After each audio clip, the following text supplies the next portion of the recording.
ఇరాన్పై America భారీ దాడికి దిగబోతోందని చెప్పి సంకేతాలు ఇస్తున్నాడు అమెరికా అధ్యక్షుడు డొనాల్డ్ ట్రంప్. సంచలనం రేపుతోంది ట్రంప్ ట్వీట్ అండ్ ట్రంప్ చేసిన మెసేజ్. దాడి చేసే అవకాశాలపై అధికారులతో చర్చిస్తున్నట్టుగా చెప్పుకొచ్చాడు డొనాల్డ్ ట్రంప్. ఎలా అటాక్ చేయాలనే అంశంపై గత రాత్రి వ్యూహాలు రచించినట్టుగా ఇండైరెక్ట్గా సంకేతాలు ఇస్తున్నాడు. ఏ క్షణమైనా ఖమేనీపై అమెరికా బలగాలు అటాక్కి దిగే అవకాశం ఉంది అనేది జరుగుతున్న చర్చ. భయంతో బంకర్లోకి వెళ్ళిపోయాడు అయతుల్లా అలీ ఖమేనీ. ఊహకు అందని విధంగా ఇరాన్పై దాడికి ప్లాన్ చేశామని చెప్పి చెప్పుకొస్తోంది అమెరికా. వెనిజులాపై దాడికి ముందు ఇన్ఫాక్ట్ వెనిజులాపై దాడికి దిగే కన్నా ముందు సైన్యంతో ఎటువంటి చర్చలు అయితే జరిగాయో ఆ రకంగానే ఇప్పుడు కూడా చర్చలు జరుగుతున్నాయని వినిపిస్తున్నమాట.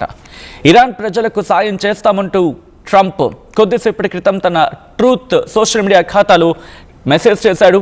నిరసనకారులపై ఇరాన్ సైన్యం ఉక్కుపాదం మోపుతోందంటున్నాడు. ఆందోళనలతో నెత్తురోడుతోంది ఇస్లామిక్ దేశం అంటూ సంచలన వ్యాఖ్యలు చేశాడు. ఆందోళనలో ఇప్పటి వరకు దాదాపు 538 మంది మృతి చెందారు.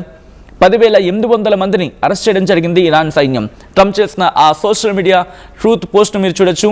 If Iran shots and violently kills peaceful protesters which is their custom, the United States of America will come to their rescue.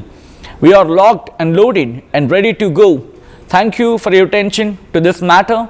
President Donald J Trump అంటూ కూడా కొద్దిసేపటి క్రితం ట్రంప్ చేసిన ట్రూత్లో ఇన్ఫ్యాక్ట్ అది ఆయన సోషల్ మీడియా యాక్చువల్లీ ట్రూత్ అనేది ఆయన social media ఖాతాలో ఆయన చేస్తున్న పోస్ట్. అది కొద్దిసేపటి క్రితం సిద్ధంగా ఉండండి అంటూ కూడా వార్నింగ్ ఇస్తున్న క్రమం. ఈ నేపథ్యంలో ఇంకా ఏమంటున్నాడు అనేది డీటెయిల్గా మాట్లాడుకునే ప్రయత్నం చేద్దాం. అసలు ఇంతకీ ట్రంప్ ఏమన్నాడు ముందుగా చూద్దాం. There seem to be some people killed that aren't supposed to be killed. These are violent, if you call them leaders, I don't know if they're leaders or just they rule through violence. But we're looking at it very seriously. The military is looking at it. And we're looking at some very strong options. We'll make a determination. Some of the protesters were killed through the stampeding. I mean, there's so many of them. And some were shot. We're getting a full report. I'm getting an hourly report. And we're going to make a determination. So Iran's in big trouble. It looks to me that the people are taking over certain cities that nobody thought were really possible just a few weeks ago. We're watching the situation very carefully. I've made the statement very strongly that if they start killing people like they have in the past, we will get involved. We'll be hitting them very hard where it hurts. And that doesn't mean boots on the ground, but it means hitting them very, very hard where it hurts. So we don't want that to happen. There have been cases like this where President Obama totally backed down. But this is something pretty incredible that's happening in Iran. It's an amazing thing to watch. They've done a bad job. They've treated their people very badly, and now they're being paid back. So let's see what happens. We're watching it. We're watching it very closely. So Iran's in big trouble. It looks to me that the people are taking over certain cities that nobody thought were really possible just a few weeks ago. We're watching the situation very carefully. I've made the statement very strongly that if they start killing people like they have in the past, we will get involved. We'll be hitting them very hard where it hurts. And that doesn't mean boots on the ground, but it means hitting them very, very hard where it hurts. So we don't want that to happen. There have been cases like this where President Obama totally backed down. But this is something pretty incredible that's happening in Iran. It's an amazing thing to watch. They've done a bad job. They've treated their people very badly, and now they're being paid back. So let's see what happens. We're watching it. We're watching it very closely. So Iran's in big. Right, అది Trump చేసిన వ్యాఖ్యలు. కొద్దిసేపటి క్రితం Donald Trump చేసిన వ్యాఖ్యలు ప్రస్తుతం పెను దుమారాన్ని రేపుతున్నాయి. ఇక్కడ కొద్దిసేపటి క్రితం వైట్ హౌస్ చేసిన ఆ పోస్ట్ నేను చెప్పే ప్రయత్నం చేస్తున్నాను. We are looking at some very strong options. I'm getting an hourly report and we are going to make a determination very soon అంటూ కూడా ట్రంప్ చేసిన వ్యాఖ్యలని కోట్ చేస్తూ వైట్ హౌస్ చేసిన వ్యాఖ్యలు ఇవి. సో వైట్ హౌస్ అంటే అఫ్కోర్స్ మనకు తెలిసిందే శ్వేతసౌధం. సో ఇప్పుడు ఎటువంటి యాక్షన్లకు దిగబోతోంది అమెరికా అనేది ఆందోళనకరంగా మారుతోంది. అమెరికా ఎటువంటి యాక్షన్లకు దిగబోతుంది అనేది ఇప్పటికే తన సైన్యాన్ని మోహరించింది అంటూ కూడా చర్చ జరుగుతున్న క్రమం. ఇటు మిడిల్ ఈస్ట్కి సంబంధించి మాట్లాడుకున్న క్రమంలో ఏం జరగబోతుంది, ఎందుకంటే ఇప్పటికే పాకిస్తాన్కి ఒక విమానాన్ని పంపించిందంటూ చర్చ జరుగుతోంది. దాంతోపాటు ఇప్పటికీ ఇరాన్ కూడా వార్నింగ్ ఇచ్చింది, ఒకవేళ మీరు కనుక యుద్ధం కనుక దిగితే, మీరు కనుక దాడి కనుక దిగితే మీ వైమానిక స్థావరాలని లేపేస్తామంటూ అమెరికాకు వార్నింగ్ ఇచ్చింది. ఇటు చుట్టుపక్కల వాళ్ళ వైమానిక స్థావరాలు ఉన్నాయి కదా, అరబ్ దేశాల్లో కొన్ని వైమానిక స్థావరాలను అమెరికా ఏర్పరచుకుంది. పాకిస్తాన్ ఇప్పుడు ఒక వైమానిక స్థావరంగా వాడుకుంటోంది. కాబట్టి ఒకవేళ అక్కడ కనుక మీరు కనుక దాడికి దిగితే, అంటే మీరు మా మీద కనుక దాడికి దిగితే మీ వైమానిక స్థావరాన్ని టార్గెట్ చేసుకుంటామంటూ ఇరాన్ వార్నింగ్ ఇస్తోంది. ఇప్పటికీ తమ దగ్గర న్యూస్ ఉన్నాయంటూ ఇరాన్ చెప్పిందంటూ కొన్ని వార్తలు వింటూ ఉన్నాం. సో ఈ క్రమంలో ఇప్పటికిప్పుడు ఇరాన్ దాడికి దిగుతుందా, దిగితే కనుక ఎటువంటి పరిణామాలను ఎదుర్కోవాల్సి ఉంటుంది? అమెరికా నిజంగా దాడికి దిగుతుంది, ఎందుకంటే గత కొద్దిసేపటి నుంచి జరుగుతున్న పరిణామాలు చాలా క్విక్గా మారిపోతున్నాయి. ఎందుకంటే సోషల్ మీడియాలో మాత్రం ఈ అంశం మీద తీవ్రమైన చర్చ జరుగుతోంది. అసలు ఎందుకు ఇటువంటి చర్చకు దారితీస్తుందనేది ఒకసారి మాట్లాడుకునే ప్రయత్నం చేద్దాం. ఇరాన్ టార్గెట్ చేయడం, ఇరాన్ ఎందుకు అమెరికా టార్గెట్ చేస్తుందంటే కనుక, ఒకటి, ఇరాన్ కనుక హస్తగతం చేసుకుంటే మిడిల్ ఈస్ట్లో తన ప్రాబల్యం మరింత పెరుగుతుంది. ఇక తనకి హద్దు అదుపు ఉండదు. హద్దు అనేది ఎవరు నిర్ణయించరు, అదుపు అనేది అసలు ఉండదు. వెనిజులా గురించి మాట్లాడుకున్న సందర్భంలో 2017-20 గుర్తుందా? అప్పుడు వెనిజులా నుంచి పెద్ద ఎత్తున చమురుకొని టాప్ 6 దేశాల భారత్ కూడా ఒకటి ఉండేది. 2018లో మన చమురు అవసరాల్లో 5-7%. అంతకన్నా ముందు ఇరాన్ నుంచి కూడా మనం కొనుగోలు చేసేవాళ్ళం. అసలు ఎందుకు ఇరాన్ ఇలా ఈరోజు తయారయ్యింది? వెనకాల ఉన్నది ఎవరు? వీళ్ళు కాదా? అగ్రరాజ్యం కాదా? వాళ్ళ దగ్గర చమురు ఉంది, వాళ్ళ బ్రతికేది వాళ్ళు బతుకుతున్నారు. ప్రతి దాంట్లో దూరిపోవాలి, ప్రతి దాన్ని పూర్తిగా ధ్వంసం చేసి వదిలేయాలి. ఏ దేశమైనా వాళ్ళకైనా ఎదుగుతుందంటే తట్టుకోలేదు, ఎదిగే అవకాశాలు ఉన్నాయంటే తట్టుకోలేదు. ఏమనంటే అక్కడ మేము అగ్రరాజ్యం, ప్రపంచ దేశాలన్నీ మేము రాజులం, మేము మిగతా దేశాలన్నీ బానిసలు, మా దగ్గర బానిసలాగే బతకాలి అని ఇండైరెక్ట్గా మెసేజ్లు పంపిస్తూ ఉంటారు. ఇప్పుడు ఇరాన్ మీద దాడి చేసేసి ఆ ప్రాంతాన్ని లాగేసుకొని రష్యాని, దాంతోపాటు ఇంకెవరిని, చైనాని టార్గెట్ చేయాలి. ఆ దాడులకు సంబంధించి మాట్లాడుకుంటే క్రమం ఇప్పుడు ఆ విజువల్స్ మీరు చూడడం జరుగుతోంది. అమెరికా అధ్యక్షుడు డొనాల్డ్ ట్రంప్ సిద్ధమవుతున్నాడు. ఒకటన్నా జరుగుతోంది అమెరికా, ఎక్కడ కూడా మేము తగ్గేది లేదని చెప్పి వాళ్ళు చెప్తున్నమాట. సో ఇటువంటి నేపథ్యంలో అమెరికా ఇప్పటికిప్పుడు తగ్గే అవకాశం ఉందంటే బిగ్గెస్ట్ క్వశ్చన్ మార్క్. అంతర్జాతీయ పరిణామాలు చాలా త్వరగా మారిపోతున్నాయి, ఎవరు ఊహించిన విధంగా మారిపోతున్నాయి ప్రస్తుతం పరిస్థితులు అయితే మాత్రం. ఇక్కడ ట్రంప్ ఏం చేస్తాడనేది, ఎందుకంటే వెనిజులాకి అయితే చెప్పా పెట్టకుండా దాడి చేసిన క్రమం. నిన్న కూడా మాట్లాడాడు కదా ట్రంప్. మాట్లాడితే ఏమంటాడు? వెనిజులా గురించి మాట్లాడతాడు. వెనిజులాపై అమెరికా సైనిక చర్య పాల్పడింది కదా జనవరి 3వ తారీఖున. ఆ దేశ అధ్యక్షుడు మదురోని, ఆయన సతీమణి సీలియా ఫ్లోరెస్ని బంధించి న్యూయార్క్కి తీసుకొచ్చేస్తుంది. అక్కడ దాదాపుగా 150 యుద్ధ విమానాలని అమెరికా వెనిజులాపై ప్రయోగించింది ఏకంగా. ఆ ఆపరేషన్లో 40 మంది ప్రాణాలు కోల్పోయారు. అయితే ఇక్కడ ఏముంటోంది? అధ్యక్ష స్థానంలో ఉపాధ్యక్షురాలు డెల్సీ రోడ్రిగ్స్ను వెనిజులా తాత్కాలిక అధ్యక్షురాలుగా కూర్చోబెట్టింది అదే సుప్రీంకోర్టు. అయితే వెనిజులాలో తమ ప్రభుత్వం ఉంటుందంటూ ట్రంప్ ప్రకటించాడు. But coming back to the subject here it again, ఇక ట్రంప్ ఏమంటాడు? వెనిజులా సంగతి చూశారు కదా, గుర్తుపెట్టుకుని నెక్స్ట్ మీరే. ఇప్పుడు ఏం జరగబోతుంది? నిజంగా ట్రంప్ దాడికి దిగుతాడా? ఒకవేళ ట్రంప్ దాడికి దిగితే కనుక పరిస్థితులు ఏంటి? ఎందుకంటే ఒకసారి ట్రంప్ చేసిన ట్వీట్ నేను మీకు చూపించే ప్రయత్నం చేస్తాను. ఏమంటున్నాడు తెలుసా ట్రంప్? మరి ముఖ్యంగా తన ట్రూత్ ఖాతాలో ఒకటే చెప్పడం జరుగుతోంది. ఇంతవరకు జరిగింది ఒకటి, ఇప్పుడు జరగబోయేది ఒకటి. ఇక మేము సహించేది లేదు, ఏ క్షణాన్నైనా దాడికి దిగుతాం, ఇంకా చెప్పాలంటే దాడికి తెగబడతాం అని అర్థం వచ్చేలా ప్రస్తుతం అమెరికా అధ్యక్షుడి వ్యాఖ్యలు ఉన్నాయి. నేను ఆయన చెప్పిన స్టేట్మెంట్ మరి ముఖ్యంగా వాళ్ళ వైట్ హౌస్గా చెప్పుకుని, do you think Iran takes your threat seriously అంటే అప్పుడు ఏమంటున్నాడు తెలుసా Trump? Wouldn't you say that they probably do at this point after going through it for years with me? Soleimani, al-Baghdadi and the Iran nuclear threat wiped out. What a stupid question అంటూ అటు ఆ question కొట్టుపాడేస్తున్నాడు అన్నమాట. And Iran parliament speaker సంబంధించి మాట్లాడుకునే క్రమంలో వాళ్ళు అమెరికాని ఇజ్రాయెల్ని బెదిరిస్తున్నారు. వాళ్ళేమంటున్నారు? America ఇజ్రాయెల్ని బెదిరిస్తూనే రీసెంట్గా జరుగుతున్న రైట్స్ గురించి మాట్లాడుతున్నారు. దీని వెనకాల ఉన్నది ఇజ్రాయెల్. అలాగే అమెరికా. ఇది ఇరాన్ వాదన.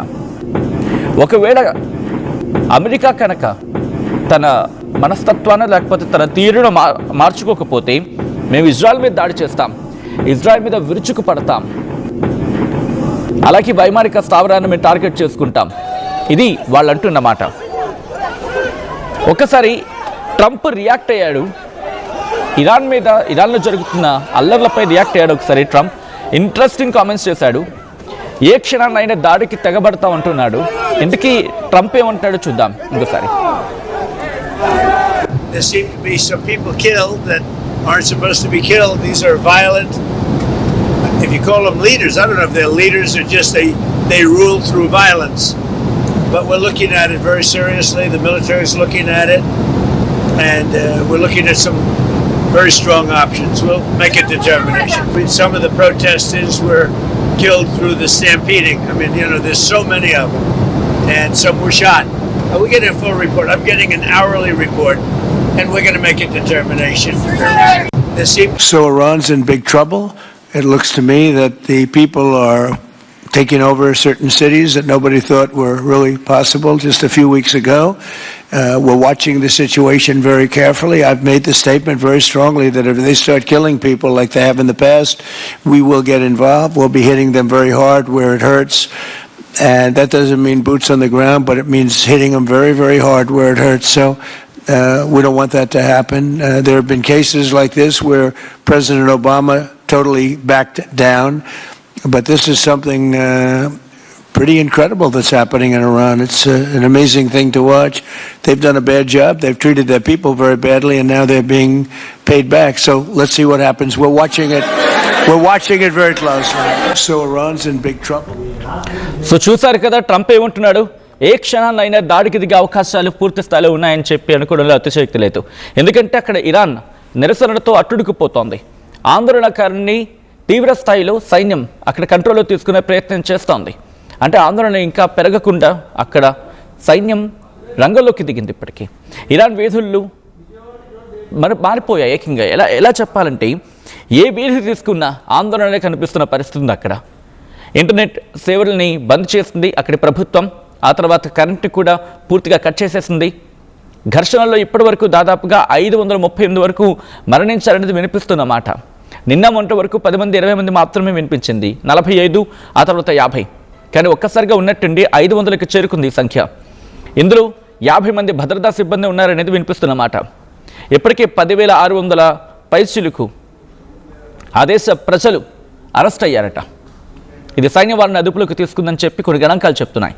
ఇరాన్పై సైనిక చర్య అవకాశాలని అమెరికా తీవ్రంగా పరిగణిస్తోందని చెప్పి విదేశీ మరి ముఖ్యంగా అంతర్జాతీయ మీడియా నొక్కి వక్కాణిస్తోంది. ఇరాన్ ఒకవేళ ఇరాన్పై సైనిక చర్య తీసుకుంటే ఇక్కడ ఇరాన్ ఏమంటోంది, ఒకవేళ సైనిక చర్యకు కనుక అమెరికా దిగితే అంతకు ముందే ఐతుల్లా అలీ ఖమేనీ ఇస్తున్న వార్నింగ్ కదా, అంతకు ముందే మేము కొట్టేస్తాం, అంతకు ముందే మేము దాడి చేస్తాం. ఏవి ఇటు అమెరికా వైమానిక స్థావరాలు ఎక్కడెక్కడ ఉన్నాయి, పక్కన ఉన్న దేశాల్లో వాళ్ళ వైమానిక స్థావరాలు ఉన్నాయి. దాంతోపాటు ఇజ్రాయిల్ మెయిన్ అది వాళ్ళకి, అక్కడ కూడా విడిచిపెట్టేదే లేదు. మీ వైమానిక స్థావరాలు టార్గెట్ అవుతాయి, ఇజ్రాయిల్ టార్గెట్ అవుతుంది గుర్తుపెట్టుకుని చెప్పి అక్కడ ఇరాన్ వాళ్ళకి వార్నింగ్ ఇస్తోంది. ఇప్పటికే సైనిక చర్యలకు దిగే అవకాశం ఉందని చెప్పి చాలా గట్టిగా, బహుశా ఈ రోజు రాత్రికల్లా సైనిక చర్య జరగచ్చు అనేది చాలా గట్టిగా వినిపిస్తోంది. యుద్ధ మేఘాలు పూర్తి స్థాయిలో అలుముకున్నాయి అక్కడ. ఇరాన్ అమెరికా మధ్య మాటల తూటాలు కాదు ఇప్పుడు. బహుశా మరికొద్దిసేపట్లో మిసైళ్ళు పేలినా కూడా పెద్దగా ఆశ్చర్యపడవలసిన అవసరం లేదేమో. ఆందోళనకారులకు ఏదైనా జరిగితే కనుక తాము రంగంలోకి దిగేస్తామని చెప్పి అమెరికా అధ్యక్షుడు డొనాల్డ్ ట్రంప్ హెచ్చరికలు జారీ చేస్తున్నాడు. గత కొద్ది రోజులుగా దాని ఏమంటారు టెంపో పెంచుతూనే ఉన్నాడు. సైనిక అధికారులతో ఇప్పటికే చర్చించాలనేది వినిపిస్తున్నమాట. ఇరాన్పై చర్య విషయంలో చాలా ప్రతిపాదనలు వినిపిస్తూ ఉన్నాయి. మరి ముఖ్యంగా అమెరికా నేరుగా జోక్యం చేసుకుంటుందా అనేది ఇక్కడ వినిపిస్తున్నమాట. అమెరికా నేరుగా జోక్యం చేసుకుంటుందా అంటే కనుక అమెరికా నేరుగా జోక్యం చేసుకోకుండా ఎందుకు మనం జోక్యం చేసుకోవడం, మన పేరు వినిపిస్తే కనుక తెలుగులో అంటూ ఉంటాం కదా, మన చేతికి మట్టంటకుండా పని కానిచ్చేయాలని చెప్పి ఇలాంటి ఆలోచనలో అమెరికా ఉందట. అంటే ముందుగా నేరుగా అటాక్కి దిగితే ఎలా ఉంటుందని చెప్పి ఆలోచన చేస్తోంది. ప్లాన్ ఏ, ప్లాన్ బి, మన చేతికి మట్టంటకుండా పని ఎలా కానిచ్చేయాలి, ఇది రెండో మాట. ఒకవేళ రెండోదే చేస్తే బెటరేమో అనే ఆప్షన్ అక్కడ వాళ్ళకి చర్చ జరుగుతోందట. ఒకవేళ రెండోదే జరిగితే కనుక వాళ్ళు దాడి చేసే అవకాశాలు చాలా తక్కువగా ఉంటాయి. డైరెక్ట్గా మన మీద దాడి చేయకపోవచ్చు, ఎందుకంటే వాళ్ళ ఇంటర్నల్ రిఫ్ట్ అనుకొని అక్కడికే కన్ఫైన్ అయ్యే అవకాశం ఉంటుందనేది అక్కడ జరుగుతున్న చర్చ. ఇక మూడోది ఏంటి అనేది చర్చలో భాగంగా చాలా డీప్గా డిస్కషన్ జరుగుతోంది. ఇలాంటి సాధ్యాసాధ్యాల మీద పరిశీలించడం జరుగుతోంది. ఎందుకంటే ఇప్పటికే 500 పైచిలుకు మంది మరణించారు, 10,000 మంది అరెస్ట్ అయిన సందర్భం. ఆందోళనకారుల్ని ఉగ్రవాదులతో పోలుస్తోంది ఆ దేశం ఇరాన్ అధ్యక్షుడు మసూద్ పెజెష్కియాన్ చెప్పుకొచ్చిన మాట. వీళ్ళ దేశాన్ని నాశనం చేస్తున్నారు. ఇదే టైంలో ప్రజల్లో ఆందోళన నెలకొంది, దాన్ని పరిష్కరించడానికి ప్రభుత్వం సిద్ధంగా ఉంది, మీరు వినండి అంటూ కూడా వేడుకుంటోంది ఆ దేశ ప్రభుత్వం. అయితే తమ దేశాన్ని పూర్తిగా అస్థిరపరచాలి, ఇన్స్టేబుల్ చేయాలి, స్టేబుల్ లేకుండా పూర్తిగా అస్తవ్యస్తం చేసి పడాయని చెప్పి అమెరికా, ఇజ్రాయెల్ ఈ కుట్ర పన్నాయని చెప్పి అక్కడ నాయకత్వం ఆరోపిస్తోంది. ప్రజల సమస్యలు మేము పరిష్కరిస్తాం, అది మా డ్యూటీ. అది వీళ్ళందరూ కూడా అల్లరి మూకలు. ఈ అల్లరి మూకల్ని వెనకాల ఉండి నడిపిస్తోంది అమెరికా, ఇజ్రాయెల్ అనేది ఇరాన్ చెబుతున్న మాట. ఏకంగా ఇరాన్ అధ్యక్షుడు మసూద్ పెజెష్కియాన్ చెప్తున్న మాట అంటే అర్థం చేసుకోవచ్చు. ఇరాన్ ప్రజలు స్వేచ్ఛ కోసం పరితపిస్తున్నారు, అలాగే వాళ్ళకి అండగా ఉంటాం, వాళ్ళకి ఏదైనా జరిగితే ఊరుకునేదే లేదంటూ కూడా ఇంకో పక్క అమెరికా అధ్యక్షుడు డొనాల్డ్ ట్రంప్ చెబుతున్న మాట. వీళ్ళందరికీ మించి Iran supreme leader ఆయతుల్లా Ali Khamenei గత కొద్ది రోజుల క్రితం చేసిన ఆ పోస్ట్ను గురించి మాట్లాడుకోవాలి. ఆయన ఏమంటాడు, మీరు కనుక రంగంలోకి దిగి మీరు కనుక దాడి చేస్తే గుర్తుపెట్టుకోండి, మీరు దాడి చేసే కన్నా ముందే మేము దాడి చేస్తాం, మాకేదైనా గాయం అవుతుందనే లోపే మిమ్మల్ని తీవ్రమైన స్థాయిలో గాయపరుస్తాం తప్ప విడిచిపెట్టేలేదు. ప్రపంచానికి కూడా హెచ్చరిస్తున్నారు ఆయన. ఇప్పటికే ఇరాన్ యునైటెడ్ నేషన్స్ని కూడా ఆశ్రయించింది. గుర్తుపెట్టుకోండి, ఇలా రెచ్చగొట్ట వ్యాఖ్యలు చేస్తున్నారు, ఇది మన దేశ అంతర్గత సమస్య. ప్రపంచ దేశ అధినేతలుగా చెప్పుకుంటున్న కొంతమంది వ్యక్తులు మా దేశంలో వేలు పెట్టి కిలికే ప్రయత్నం చేస్తున్నారు. మీరు కనుక వాళ్ళని నిలువరించకపోతే, మీరు కనుక వాళ్ళని ఆపకపోతే మేము వాళ్ళని విడిచిపెట్టేదే లేదు అని తెగేసి చెప్తోంది ఆ దేశం. అయితే ట్రంప్ ప్రకటన మీద ఇరాన్ పార్లమెంట్ కూడా తీవ్రమైన ఆగ్రహాన్ని వ్యక్తం చేస్తుంది. ఏమంటోంది, ఇక అమెరికాను లేపేస్తామని అర్థం వచ్చి వాళ్ళు మాట్లాడుతున్నట్టుగా తెలుస్తోంది. వాళ్ళ పార్లమెంట్ స్పీకర్ మొహమ్మద్ బాకర్ ఆయన విరుచుకుపడ్డారు. ఏకంగా అమెరికా కనుక దాడి చేస్తే ఇజ్రాయెల్ని టార్గెట్ చేసుకుంటామని చెబుతూనే మిడిల్ ఈస్ట్లో ఉన్న అమెరికా మిలిటరీ బేసెస్ని వాటిని మేము పూర్తిగా ధ్వంసం చేస్తాం, విధ్వంసం అంటే ఏంటో చూపిస్తామని చెప్పి వాళ్ళు మాట్లాడుకుంటున్నారు అక్కడ వాళ్ళ పార్లమెంట్లో. ఇజ్రాయెల్ కూడా అలర్ట్ అయింది. ఇజ్రాయెల్ అలర్ట్ అవడమే కాదు, అమెరికా విదేశాంగ మంత్రి మార్క్ రూబియో కూడా రియాక్ట్ అయ్యి ఇజ్రాయెల్తో వాళ్ళు ఇప్పటికే కాన్వర్సేషన్ జరుగుతోంది. ఇరాన్లో ప్రజా ఆందోళన పెరిగింది. సిరియా, గాజాలో పరిస్థితులపై డిస్కషన్స్ జరుగుతున్నాయి. అక్కడ సిరియాలో కూడా ఏదో అన్రెస్ట్ ఉందని చెప్పి ఈరోజు నేను వార్త చదివా. సో అక్కడ కూడా అన్రెస్ట్ ఉంది కాబట్టి వీటన్నిటి మీద, ఎందుకంటే సిరియాలో అన్రెస్ట్ ఉంటే కనుక దాని ఇంపాక్ట్ బహుశా సవాట్ మళ్ళీ ఇజ్రాయెల్ మీద ఉంటుంది. ఒకవేళ ఇరాన్ అక్కడ కనుక ట్రిగర్ చేయగలిగింది అనుకోండి, ఇజ్రాయెల్ టార్గెట్ అవుతుంది అప్పుడు. సో కాబట్టి ఇటువంటి సాధ్యాల గురించి మాట్లాడుకుంటున్న పరిస్థితులు ఉన్నాయి. లండన్లో ఇరాన్ ఎంబసీ అక్కడ ఎటువంటి పరిస్థితులు ఉన్నాయో చూసాం. కొన్ని వేలాది మంది అక్కడికి చేరుకొని వాళ్ళు కూడా అక్కడ నిరసనను వ్యక్తం చేస్తున్నారు. ఎంబసీ బాల్కనీ పైకి ఎక్కి ఇస్లామిక్ రిపబ్లిక్ జెండాను వాళ్ళు తొలగించారు.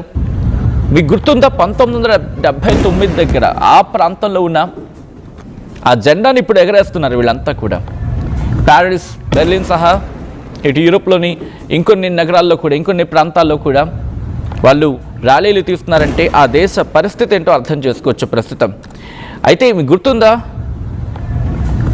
ఒక మహిళ అక్కడ బుర్ఖా ధరించినందుకు అక్కడ జరిగిన ఆందోళనలు, ప్రస్తుతం ఆ ఆందోళన అణచగలిగిన ఇరాన్ ప్రభుత్వం ఈ ఆందోళన మాత్రం ఎక్కడ అదుపులోకి తీసుకురాలేకపోతోంది. ఎందుకంటే ఇది ప్రజల నుంచి పుట్టింది. రష్యా కూడా నేరుగా ఇక్కడ కలుగు చేసుకునే అవకాశం లేదు.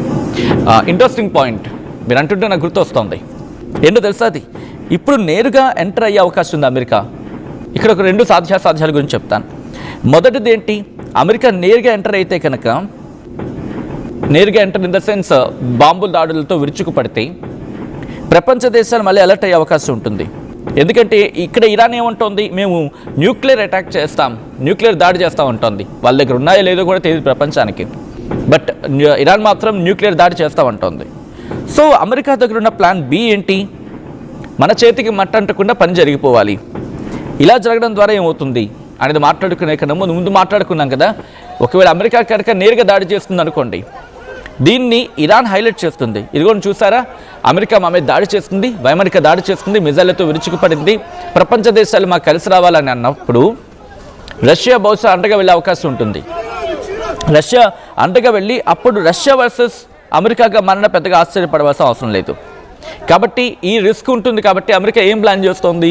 ప్లాన్ బి రెడీ చేసుకుంటోంది. అంటే తమ చేతికి మట్టి అంటకుండా వాళ్ళ దగ్గర ఉన్న ప్రధాన అస్త్రం ఉంది కదా, CIA, దాన్ని అడ్డు పెట్టుకొని బహుశా అక్కడ రాజ్యాన్ని తిరగరాసే ప్రయత్నం చేస్తోందా అనేది.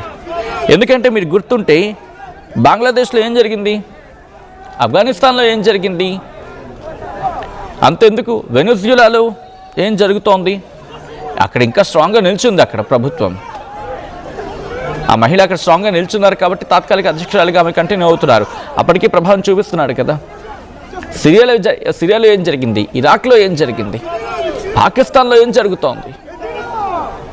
ఇలా అమెరికా తన వ్యూహాన్ని రెండో ప్లాన్ బిని ఎగ్జిక్యూట్ చేయబోతుంది అనేది జరుగుతున్న చర్చ. బట్ దేన్ని కొట్టిపారేయలేం మనం. ఎందుకీ అమెరికా అధ్యక్షుడు ట్రంప్ మనోభావం ఏంటి? అంటే ట్రంప్ ఏమనుకుంటున్నాడు, ఏం చేస్తాడు ఇరాన్ని? ట్రంప్ మాటల్లోనే విందాం. ట్రంప్ ఏమన్నాడు చూద్దాం. ముందుగా ఈ కథలు మిమ్మల్ని కాస్త కలవరపరచవచ్చు. అయితే మిమ్మల్ని కలవరపాటు గురి చేయడం RTV ఉద్దేశం కాదు. కానీ ఇటువంటి కథనాలు చూసినప్పుడు కాస్త కలవరపాటు గురి అవకాశం ఉంటుంది. కాబట్టి దీనికి సంబంధించి తగిన జాగ్రత్తలు తీసుకోవాలని RTV సూచించడం జరుగుతోంది. This is a disturbing content. Viewer discretion is highly advised. Very strongly that if they start killing people like they have in the past, so Iran's in big trouble. It looks to me that the people are taking over certain cities that nobody thought were really possible just a few weeks ago. We're watching the situation very carefully. I've made the statement very strongly that if they start killing people like they have in the past, we will get involved. We'll be hitting them very hard where it hurts. And that doesn't mean boots on the ground, but it means hitting them very, very hard where it hurts. So we don't want that to happen. There have been cases like this where President Obama totally backed down. But this is something pretty incredible that's happening in Iran. It's an amazing thing.